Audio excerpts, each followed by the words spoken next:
Bonjour la grande famille du livre de vie. C'est Nzambé, fils de Teta Nzambé, qui vient ce matin souhaiter à la grande famille une excellente journée. Que cette journée soit une journée de paix, de tranquillité, de stabilité pour tout le monde.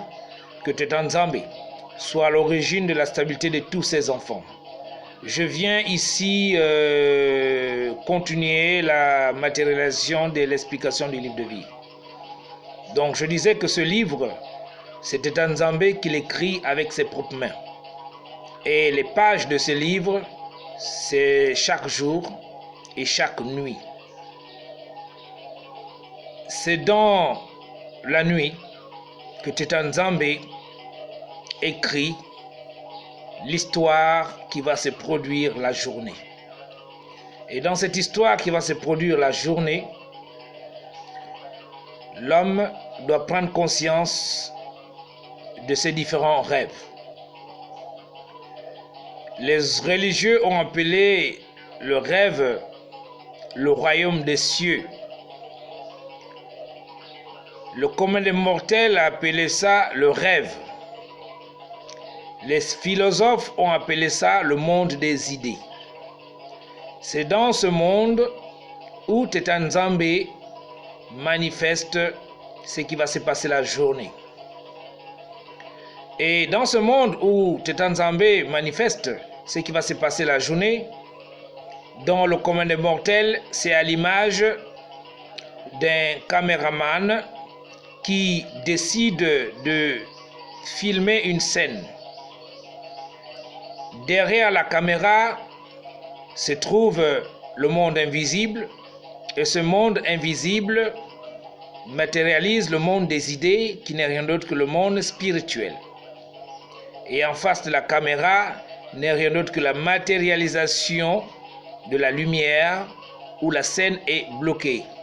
Donc le soleil que nous observons est une caméra qui filme tout ce qui va se produire ou encore tout ce qui doit se mettre en éveil.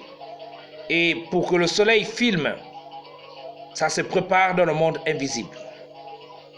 S'il arrive que vous faites un rêve où on vous a fusillé, où vous avez fait un accident, où un serpent vous a mordu dans le monde invisible, il y a une possibilité de sortir de là. Si vous êtes un ganga, vous avez ce qu'on appelle un dominateur. Ce dominateur-là, lorsque vous vous réveillez dans la nuit, vous buvez un peu et une autre partie, vous frottez là où vous avez eu la difficulté. Cet acte que vous faites dans la nuit va empêcher que lorsque le soleil va arriver, puisse matérialiser la scène. Donc la nuit est comme quelqu'un qui est derrière la caméra. La journée, c'est comme quelqu'un qui est devant la caméra. On ne peut plus changer ce que la caméra a déjà capté. On ne peut plus changer ce que le soleil a filmé. Donc dans la nuit, si vous avez une difficulté, si vous voulez modifier, c'est dans la nuit que vous allez modifier. Donc vous vous réveillez dans la nuit, vous buvez votre dominateur et vous frotterez à l'endroit où vous avez été touché. Si vous n'êtes pas un ganga et que vous êtes un homme ordinaire, Dieu a mis dans l'homme le pouvoir qui détruit toute chose, mais il faut l'utiliser vite. Teta Nzambé a mis dans l'homme le pouvoir qui annule toute chose, mais il faut l'utiliser vite. Teta Nzambé a su que l'homme qui vient sur terre va être confronté à des difficultés. Et le premier médicament que Teta Nzambé a donné à l'homme, ce sont ses urines. Les urines de l'homme, c'est le premier médicament. Si vous constatez que dans le rêve, vous avez fait un accident, si vous constatez que dans le rêve, un serpent vous a mordu, si vous constatez que dans le rêve, vous avez été fusillé,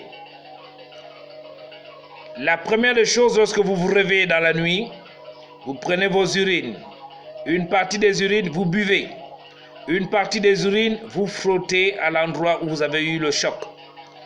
Et lorsque vous allez vous réveiller le matin, c'est une manière d'effacer ce qui s'est passé.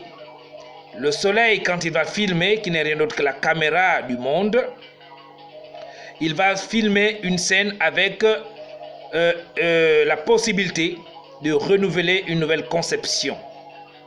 Et le sorcier, lorsqu'il va vous voir, sachant qu'il a posé un acte dans la nuit, à travers son inspiration, il va constater que rien ne va se passer. Parce que vous avez refait le film. Donc, dans ce mécanisme de la nuit, l'homme doit retenir ses rêves. Un homme qui ne retient pas ses rêves, il y a un danger. Il faut vous rapprocher d'un maître pour qu'il vous fasse un bain. Et à travers ce bain, vos rêves vont revenir. Parce que le but du rêve, du bain, c'est d'enlever le voile noir qu'on vous a mis pour que vous ne puissiez pas voir ce qui se passe dans le monde invisible. Donc le monde du rêve. Il ne faut pas avoir le voile. Parce que si vous ne retenez pas vos rêves, c'est un danger. C'est parce que vous ne retenez pas les rêves que beaucoup de gens meurent par accident de voiture, que beaucoup de gens meurent par empoisonnement, que beaucoup de gens meurent par ce qu'on observe de morts bizarres, brusques. Le but du rêve, c'est d'avertir l'être humain pour qu'il fasse attention à ce qui va arriver.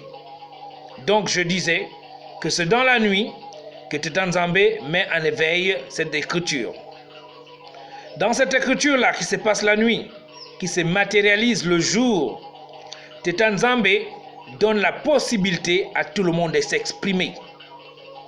Ce qui fait votre force dans le monde invisible, c'est votre degré de connaissance, le degré de connaissance de votre esprit. Parce que Tétan Nzambé, dans le monde invisible, laisse tous les esprits s'exprimer. Mais le mouvement de leur déplacement est connecté par lui-même, Tétan Nzambé. Les esprits s'expriment librement. Mais dans leur manière de s'exprimer, au sommet de leurs actes, c'est lui-même, Tétan Nzambé, qui contrôle. Cette scène, dans le monde de la lumière, qui est le monde du soleil, se matérialise par le canal des personnes qui manipulent les marionnettes. Si vous avez vu les marionnettes, c'est des jouets qu'on attache des cordes. Et à travers ces cordes-là, les jouets-là font des mouvements, ils dansent, ils font tout ce qu'ils peuvent faire. Mais le mécanisme de celui qui attrape les cordes pour créer le mouvement, c'est lui-même Tétan Nzambé. Donc Tétan Nzambé, à travers l'air qu'on respire, tous les mouvements que l'homme fait, ce sont des cordes. C'est Tétan Nzambé qui permet que je puisse bouger mes mains comme ça, parce que je suis une marionnette également. Il est là, en esprit du vent que je respire, et à travers ces mains, je vais vous donner même combien de mains Tétan Nzambé a. Donc, c'est dans la nuit que Tétan Nzambé écrit l'histoire de tous les êtres humains. Et pendant le jour, ça se matérialise. C'est pour ça que j'ai pris l'exemple du livre. Il y a une page où il y a la lumière, et lorsqu'on page, il y a une page qui reste dans l'obscurité. La partie de l'obscurité, c'est ce qu'on appelle le monde du rêve.